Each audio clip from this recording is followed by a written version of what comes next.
Oke, Assalamualaikum warahmatullahi wabarakatuh, teman-teman sekalian. Pada video kali ini kita akan bahas salah satu materi yang muncul di TIU SKD CPNS, yaitu tentang pernyataan berkuantor. Jadi, nantinya kita akan menjawab soal-soal menarik kesimpulan dari premis-premis yang disediakan dari soal. Tapi sebelum kita masuk ke pembahasan soal-soalnya, biar teman-teman lebih paham nantinya pada saat pembahasan soal, kita review sedikit terkait materi tentang pernyataan berkuantor ya.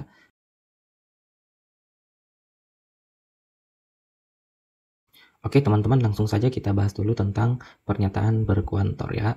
Jadi pernyataan berkuantor. Nah, jadi teman-teman sekalian, jadi kuantor itu adalah ukuran ya, jadi ukuran jumlah atau kuantitas ya. Jadi ukuran jumlah atau kuantitas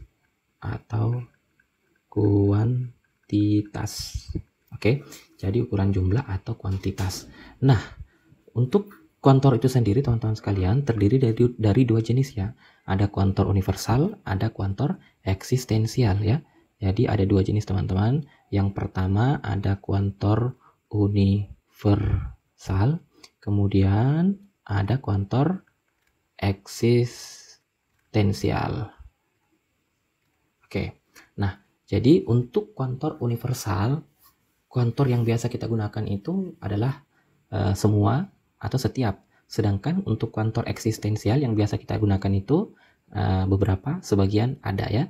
Nah, kedua kuantor ini ada yang bentuknya positif, ada yang bentuknya negatif ya. Nah, jadi untuk kuantor universal sendiri yang pertama, kuantor universal afirmatif ya. Afirmatif gitu ya. Nah, kemudian yang kedua ada yang kuantor universal negatif yang bentuknya negatif teman-teman.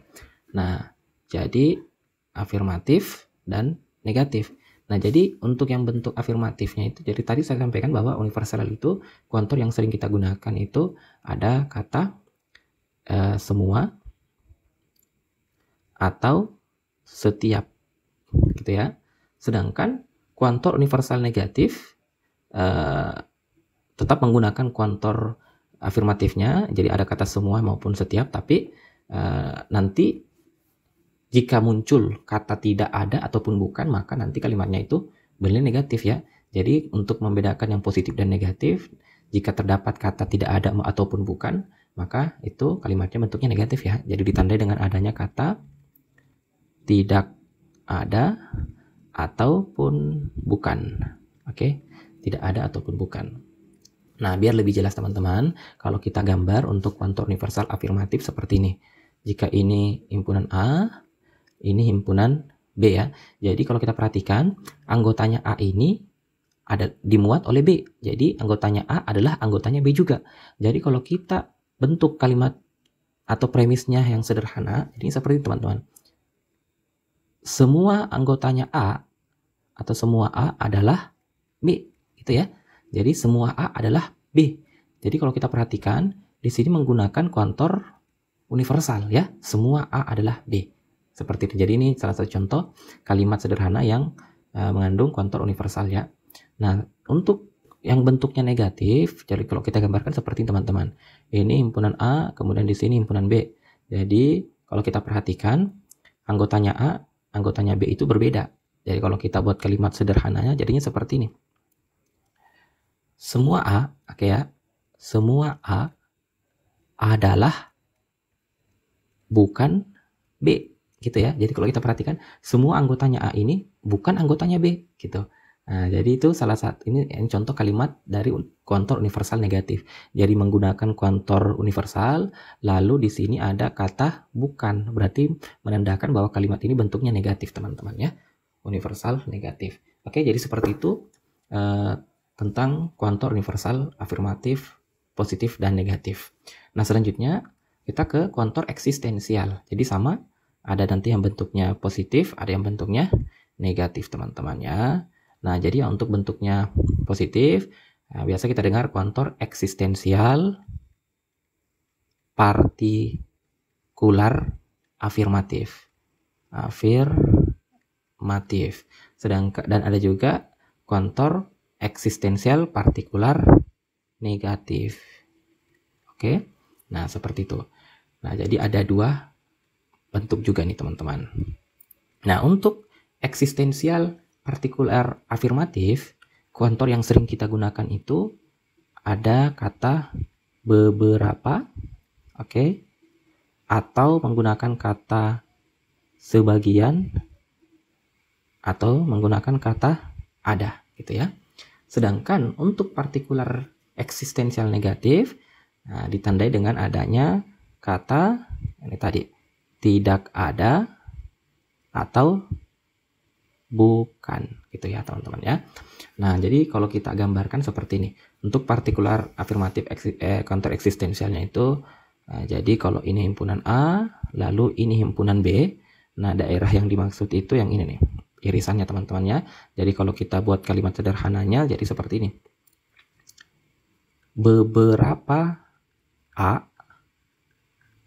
adalah B.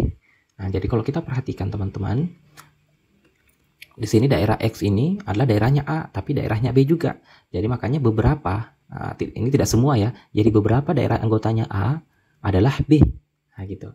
Jadi di sini tetap menggunakan kontor eksistensial beberapa ya. Nah, kalau yang bentuknya negatif, kalau kita gambarkan seperti ini teman-teman. Ini himpunan A, ini himpunan B, lalu daerah yang kita maksudkan di sini ya. Nah, jadi kalau kita perhatikan, kalau kita buat kalimat sederhananya seperti ini teman-teman. Beberapa A adalah bukan B, gitu ya teman-teman ya. Jadi di sini kalau kita perhatikan kalimatnya menggunakan kontor eksistensial beberapa. Nah, namun di sini ada kata bukan. Oke, berarti menandakan ini bentuk kalimatnya itu negatif. Oke, kalimat negatif yang memuat kontor eksistensial. Oke, jadi seperti itu teman-teman ya. Jadi semoga teman-teman paham perbedaan antara kontor universal maupun eksistensial ya. Kemudian yang mana bentuk negatifnya, yang mana bentuk positifnya. Oke, itu saja teman-teman yang perlu dipahami tentang pernyataan berkontor. Oke, jadi selanjutnya teman-teman kita akan pelajari tentang cara penarikan kesimpulan. Oke. Oke, nah teman-teman sekalian, untuk menarik kesimpulan dari premis-premis yang ada di soal nantinya bergantung dari jenis premis-premis yang disediakan ya. Jadi ada beberapa bentuk bergantung dari soalnya nantinya teman-teman. Nah, langsung saja jika soal-soal atau premis-premis yang disediakan di soal bentuknya seperti ini ya. Kita misalkan saja bentuk yang pertama nih. Bentuknya premis pertamanya itu terdapat kalimat A kemudian diikuti oleh kalimat B. Oke, untuk premis pertama. Lalu premis kedua terdapat kalimat yang sama B, kalimat B kemudian diikuti oleh kalimat C. Nah, jadi jika premis-premisnya memuat kalimat yang sama, maka kesimpulan dari premis-premis ini, oke, kesimpulannya itu tidak boleh, jadi tidak boleh kalimat yang sama ini muncul di kesimpulan. Oke? Jadi sekali lagi tidak boleh kalimat yang sama ini muncul di kesimpulan, sehingga kesimpulan dari bentuk ini adalah A diikuti oleh kalimat C gitu, teman-teman. Itu yang pertama. Kemudian yang kedua, bentuk yang kedua. Oke. Nah, bentuk yang kedua, di kesempatan sebelumnya kita sudah pelajari tentang kontor universal dan kontor eksistensial. Nah, di bentuk kedua ini, jika soalnya nantinya di premis pertamanya itu bentuknya adalah kontor universal kita misalkan menggunakan kata semua. Kemudian premis keduanya bentuknya eksistensial, misalkan menggunakan kata beberapa. Maka untuk bentuk ini, oke, kesimpulannya nantinya akan berbentuk partikular juga atau partikular eksistensial ya. Bentuknya eksistensial partikular. Nah, jadi nanti jawaban dari kesimpulannya itu nanti bentuknya eksistensial partikular. Oke, memuat kata beberapa gitu ya untuk bentuk yang kedua. Nah, selanjutnya jika di soalnya nanti bentuknya seperti ini nih. Misalkan bentuk yang ketiga ya. Misal di premis pertamanya itu bentuknya partikular eksistensial ya. Beberapa misalkan. lalu premis keduanya juga menggunakan bentuknya itu eksistensial partikular, maka teman-teman sekalian, untuk kondisi ini kesimpulannya tidak valid atau tidak sah, teman-teman ya. Nah, jadi kalau kedua premisnya itu bentuknya partikular, beberapa, maka nanti kesimpulannya itu tidak valid, teman-teman. Gitu ya. Nah, selanjutnya bentuk yang keempat, jika premis pertamanya bentuknya universal semua, kemudian premis keduanya juga bentuknya universal semua, misalkan semua bla bla bla bla bla bla, maka untuk kondisi ini kesimpulannya nanti akan nanti kesimpulannya pasti berbentuk nanti bentuknya itu juga universal ya, memuat kata semua gitu ya. Nah, jadi seperti itu teman-teman. Ini juga nanti bentuknya semua karena dua-dua premisnya bentuknya universal. Nah, selanjutnya untuk bentuk yang kelima. Oke. Nah, jadi kalau bentuk yang kelima mau nantinya universal ataupun eksistensial, jika premis pertamanya itu bentuknya positif, kalimatnya positif, lalu premis keduanya kalimatnya negatif. Kalau negatif tadi dia ditandai dengan adanya kata tidak ataupun tidak ada ataupun bukan ya. Maka untuk kondisi seperti ini kesimpulannya nantinya juga akan berbentuk negatif ya. Jadi kalau premis pertamanya positif, premis keduanya negatif, maka nanti kesimpulannya bentuknya negatif gitu ya. Nah, next untuk bentuk yang keenam. Oke. Nah, untuk bentuk yang keenam teman-teman sekalian, jika nantinya premis-premisnya itu premis pertama maupun premis kedua, oke, premis keduanya bentuknya negatif. Nah, maka untuk kondisi ini teman-teman sekalian, jadi kalau premis kedua dan pertamanya negatif, maka kondisi ini tidak dapat disimpulkan, oke? Disimpulkan. Oke ya, jadi tidak semua premis-premis yang disediakan kemudian bisa disimpulkan. Jadi akan ada kondisi di mana premis-premis itu tidak bisa disimpulkan gitu ya. Nah, terus yang terakhir teman-teman sekalian, jika nanti premis-premisnya itu premis pertamanya bentuknya positif, kemudian premis keduanya juga bentuknya positif, maka kesimpulannya, maka kesimpulan dari premis-premis ini nanti pasti akan berbentuk positif juga ya gitu ya. Nah, jadi kalau kedua premisnya positif, maka nanti kesimpulannya juga akan berbentuk positif. Oke, seperti itu teman-teman ya. Jadi semoga teman-teman paham tentang cara penarikan kesimpulan ini, biar teman-teman lebih paham, lebih mengerti. Nanti kita akan lanjutkan di pembahasan soal. Oke teman-teman sekalian, di kesempatan sebelumnya kita sudah pelajari tentang pernyataan berkantor, kemudian teknik menarik kesimpulannya. Jadi biar lebih jelas dan lebih paham, kita langsung saja ke pembahasan soalnya. Tidak ada warga di kampung Asri yang menjadi anggota koperasi unit desa. Semua remaja RT 1 adalah anggota koperasi unit desa. Simpulannya adalah, langkah pertama kita perhatikan di sini untuk pernyataan pertama ternyata bentuknya itu adalah universal negatif ya. Jadi tidak ada warga di kampung Asri yang menjadi anggota koperasi unit desa. Kemudian yang kedua, pernyataan keduanya bentuknya juga universal ya. Universal teman-teman, positif. Nah, jadi sama-sama universal, tapi satunya itu pernyataan pertamanya negatif, pernyataan keduanya positif gitu ya. Nah, jadi untuk penarikan kesimpulannya, jika bentuk pertamanya negatif, bentuk keduanya positif, maka nanti kesimpulannya pasti bentuknya negatif ya. Nah, di sini kalau kita perhatikan di option itu bentuknya positif. Nah, jadi di option itu yang pertama bentuknya positif untuk alpha, Bravo juga bentuknya positif, kemudian Charlie juga bentuknya positif, Delta juga bentuknya positif. Nah, satu-satunya bentuknya negatif itu hanya ada di option error ya.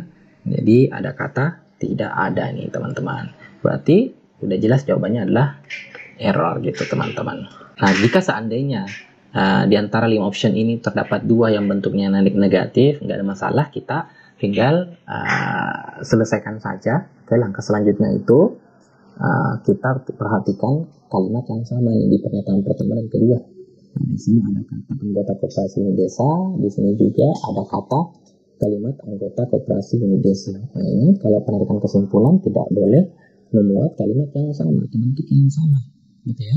Jadi tidak boleh muncul koperasi unit desa. Nah, di sini ada koperasi unit desa, Bravo juga ada, Charlie juga ada, Delta juga ternyata ada nih. Nah, itu semuanya tidak boleh muncul nih teman-teman ya. Oke, berarti semakin menguatkan error adalah jawaban yang benar. Semua pengunjung museum kereta mendapatkan bingkisan dari sponsor. Beberapa siswa SMA Pratama sedang mengunjungi museum kereta. Oke, jadi yang pertama teman-teman, jika ingin menarik kesimpulan, kita lihat dulu di masing-masing pernyataan itu menggunakan kontor apa ya. Jadi kalau kita perhatikan di sini ada kata semua, berarti menggunakan kontor universal. Kemudian pernyataan keduanya menggunakan kontor eksistensial partikular. Oke ya. Nah, kemudian jadi untuk penarikan kesimpulan, jika pernyataan pertamanya universal, pernyataan keduanya partikular, maka pasti bisa dipastikan pernyataan kesimpulannya itu bentuknya adalah partikular gitu ya. Jadi yang muncul adalah kata beberapa. Nah, di antara semua option, di sini yang muncul kata beberapa itu Bravo, Charlie, dan Delta. Oke, berarti selamat tinggal untuk alpha dan selamat tinggal untuk error gitu teman-teman. Nah, selanjutnya kita perhatikan lagi langkah keduanya, kita perhatikan ada tidak kalimat yang sama. Nah, di sini ternyata kalimat yang sama itu ada kata pengunjung museum kereta, kemudian di pernyataan keduanya sama ya, pengunjung museum kereta. Nah, ingat pada penarikan kesimpulan, jika terdapat bentuk yang sama, maka untuk yang sama itu atau kalimat itu tidak boleh muncul di kesimpulan. Oke, nah coba kita perhatikan antara Bravo, Charlie, dan Delta. Nah, di Charlie ini ternyata muncul kalimat pengunjung museum kereta. Di Delta juga muncul kalimat berkunjung ke museum kereta. Jadi, ini tidak boleh muncul di kesimpulan ya. Otomatis, satu-satunya jawaban yang tersisa adalah Bravo ya. Nah, itu kesimpulannya adalah beberapa siswa SMA Pratama mendapatkan bingkisan dari sponsor. Nah, tepat ya, sama seperti yang ada di Bravo. Gitu. Oke, kita next ke soal berikutnya. Semua peralatan elektronik membutuhkan listrik sebagai sumber energi. Beberapa barang yang ada di ruang rapat adalah peralatan elektronik. Nah, kesimpulan yang tepat adalah yang mana nih teman-teman? Nah, seperti sebelumnya, langkah pertama kita lihat dulu pernyataannya menggunakan kontor apa ya. Nah, untuk pernyataan pertama di sini ternyata menggunakan kontor universal ya. Kemudian pernyataan keduanya menggunakan eksistensial partikular ya. Afirmatif gitu ya. Universal, kemudian eksistensial atau partikular ya. Nah, berarti nanti kesimpulannya bentuknya adalah partikular eksistensial ya. Nah, berarti tinggal kita cari di opsi yang mana yang menggunakan bentuknya partikular nih. Oh, ternyata ada di Bravo, sebagian itu juga partikular. Nah, sekarang berarti cuma ada di Bravo dan Charlie. Ya, berarti alpha salah, delta salah, kemudian error itu tidak ada barang. Artinya gini, ini juga universal ya gitu ya. Nah, berarti sisa Bravo dengan Charlie nih teman-teman ya gitu. Nah, kemudian langkah keduanya kita cari kalimat yang sama. Nah, di sini atau bentuk yang sama itu ternyata di sini peralatan elektronik ya. Di sini juga peralatan elektronik. Ingat sekali lagi untuk penarikan kesimpulan, bentuk atau kalimat yang sama itu tidak boleh muncul di kesimpulan gitu ya. Kalau kita perhatikan Bravo dengan Charlie, sama-sama tidak muncul kalimat peralatan elektronik. Nah, tapi yang membedakan antara Bravo dengan Charlie, Bravo menggunakan kata beberapa, sedangkan Charlie menggunakan kata sebagian besar. Nah, di sini kalau kata sebagian besar itu berarti persepsinya hampir semuanya barang yang ada di ruang rapat membutuhkan listrik sebagai sumber energi. Sedangkan di sini kita belum bisa memastikan sebagian besar atau sebagian kecil. Ya, berarti ini salah ya. Maka jawaban yang benar adalah Bravo. Jadi beberapa itu sudah mewakili apakah nantinya sebagian besar ataukah sebagian kecil. Oke, kita lanjut untuk soal berikutnya. Semua air yang berasal dari sumur diperuntukkan bagi warga yang memiliki kebun. Semua warga desa Sukahari menggunakan air yang berasal dari sumur. Nah, kesimpulan yang tepat adalah yang mana? Nah, sekarang kita perhatikan dulu pernyataan pertamanya menggunakan kuantor universal. Sedangkan pernyataan keduanya juga menggunakan kuantor universal. Jadi kalau kedua pernyataannya menggunakan kuantor universal, maka kesimpulannya pastinya nanti menggunakan atau bentuknya universal ya. Oke, ada di alfa, ada di bravo, ada di error. Berarti kita salahkan dulu untuk Charlie dan Delta. Nah, sekarang langkah kedua, kita perhatikan kalimat yang sama atau bentuk yang sama antara pernyataan 1 dan pernyataan 2. Nah, jadi di pernyataan yang sama itu adalah air yang berasal dari sumur gitu ya. Jadi pernyataan keduanya juga ada kata air yang berasal dari sumur. Nah, ingat bahwa kesimpulan itu tidak boleh memuat bentuk yang sama gitu ya. Tidak boleh ada kata air yang berasal dari sumur. Nah, kalau kita perhatikan di alfa, bravo, dan error, di bravo ada kata sumur nih, oke ya. Kemudian error juga ada kata air sumur nih, berarti ya sudah bisa dipastikan bravo salah dan error juga salah. Ya, berarti satu-satunya jawaban yang tersisa yang benar adalah alfa. Jadi kesimpulannya semua warga Desa Sukasari memiliki kebun. Oke, gitu. Oke teman-teman, itu saja beberapa soal yang kita bahas tentang penarikan kesimpulan. Semoga teman-teman paham sehingga ketika muncul soal tentang penarikan kesimpulan, teman-teman bisa jawab dengan benar. Terima kasih. Wassalam.